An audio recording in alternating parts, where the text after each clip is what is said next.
Oi, meninos. A gente tinha combinado, né, que algum desses temas mais técnicos, a gente colocaria videoaula aqui para ganhar tempo. Então, a gente vai fazer essa de geometria analítica, a parte de reta. Parte bem tranquila, aí vocês passam aqui, pega a fichinha, faz a fichinha, que exercício a gente faz junto, beleza? Ó, importante você calcular entre dois pontos é a distância entre eles, né? Ver se está longe ou se está perto. Posso fazer isso na mão, tentando aplicar um Pitágorazinho aqui, ó, certo? Para descobrir essa distância. Vocês concordam comigo que, ó, isso aqui é o tanto que ele andou em x, certo? Isso aqui é o tanto que ele andou em y. Então, a distância ao quadrado, por Pitágoras mesmo, é esse ΔX ao quadrado, mais o ΔY ao quadrado, certo? E quem seria esse ΔX? Seria o valor do x nesse ponto da frente, menos o x aqui atrás. Beleza? A aplicação disso aqui a gente vai ver na aula, é bem tranquilo. Então, ó, pode fazer na mão, por Pitágoras, não tem problema. É até a demonstração, ou pode usar a fórmula. Durante a aula, durante o exercício, a gente comenta o que vai ser melhor para a gente. Tranquilo?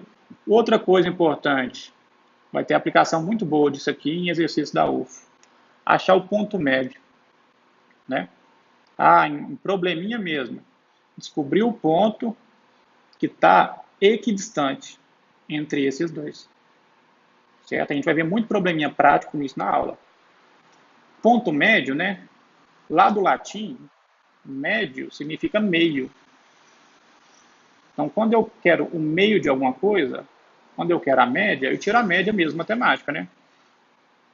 O valor médio em x, somar ele e dividir por 2. O valor médio em y, a mesma coisa. Beleza?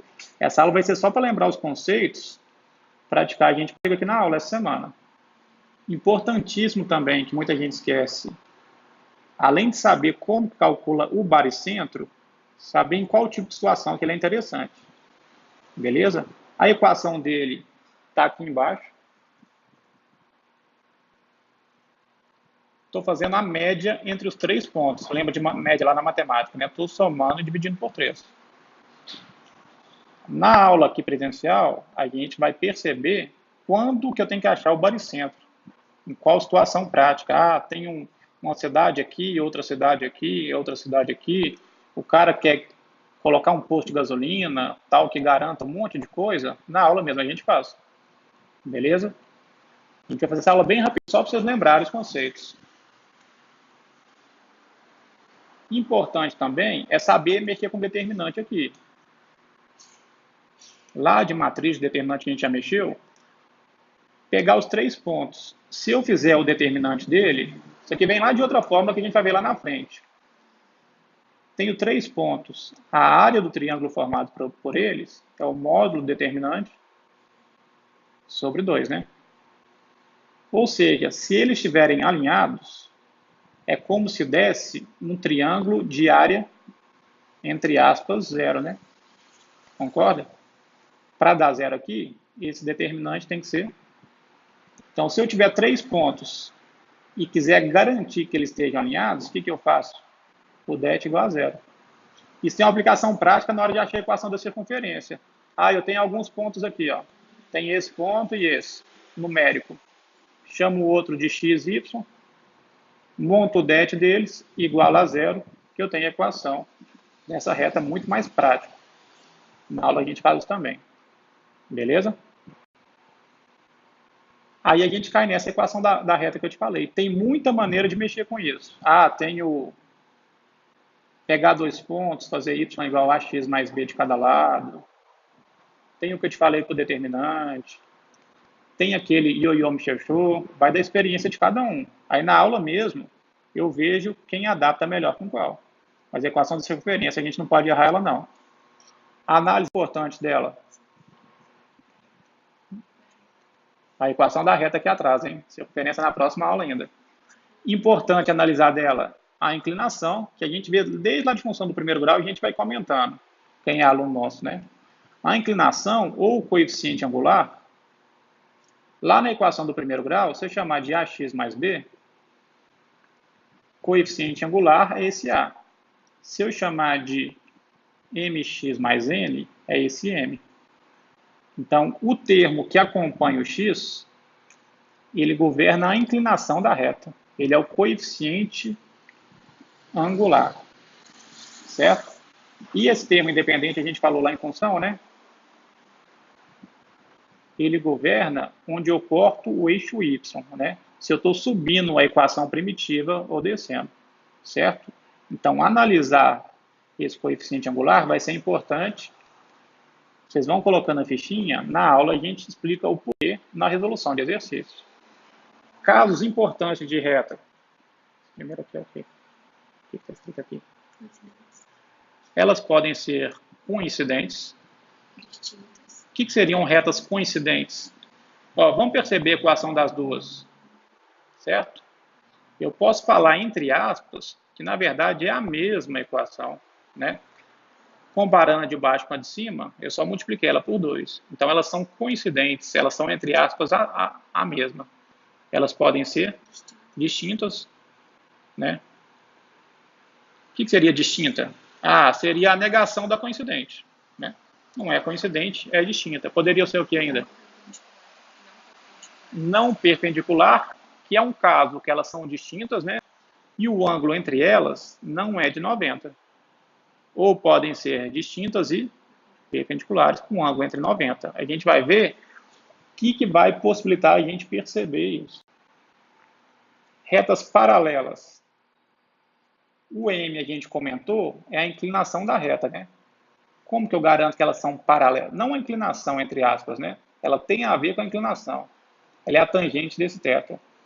Como que eu garanto que elas sejam paralelas? O M de uma tem que ser igual ao M da outra. Concorda?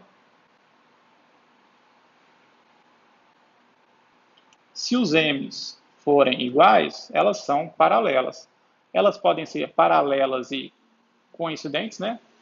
Ou paralelas e distintas. O que vai governar é esse coeficiente linear aqui. A gente falou dele ali atrás. Beleza? Vamos aproveitar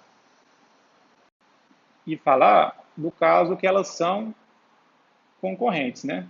Tem o caso importantíssimo que elas são concorrentes e perpendiculares. Esse vai ser importante, a gente vai praticar ele aqui na aula.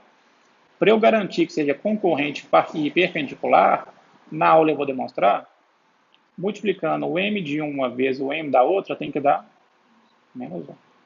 Beleza? E esse outro caso aqui, ó, em que elas são concorrentes e não são perpendiculares. Então, ela nega esse caso, nega o caso da paralela, ela cai só no caso de concorrentes e não perpendiculares. Tranquilo? Importante para a gente mexer na aula. Isso aqui é o que a UF vai cobrar bastante da gente saber aplicar. Estou colocando só a fórmula na videoaula, até também para o pessoal que não é aluno, né? Não pegar o segredo. Vai ter situação que, eu tenho na prática uma estrada de ferro passando aqui, né?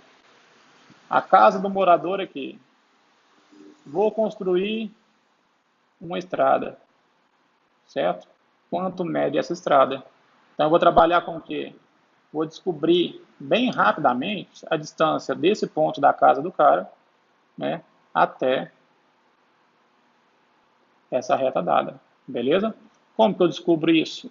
Eu chamo esse ponto das coordenadas x0 e y0, a gente vai ter isso numericamente. E na equação da reta lá, o A, B e o C vão ser os coeficientes dela que a gente vai ter numericamente. Tendo isso aqui, ó, a gente cai nessa equação. Se dominar bem ela, que a gente vai praticar na aula, a gente faz qualquer questão desse tipo. Sendo que o mais importante vai ser a gente interpretar e perceber que ele quer descobrir isso, a distância desse ponto até essa reta. Tranquilo? Análise importante que a gente tinha feito lá no início é trabalhar com área do triângulo na parte de geometria analítica. Certo? Posso fazer área usando as técnicas lá de geometria, né? Principalmente essa equação aqui, ó, lado vizinho seno de θ sobre 2. Só que talvez vai ser trabalhoso eu mexer, achar com esse θ, né? achar o A e o B, o tamanho. Em geometria analítica, tática boa de achar esse triângulo é bem fácil. É fazer o módulo desses determinantes sobre 2. A aula era bem curtinha assim, aí vocês fazem o seguinte, montam uma fichinha com resumo com as equações, quando usar. Na próxima aula nossa a gente faz bastante exercício disso. Certinho? Até mais, meninos.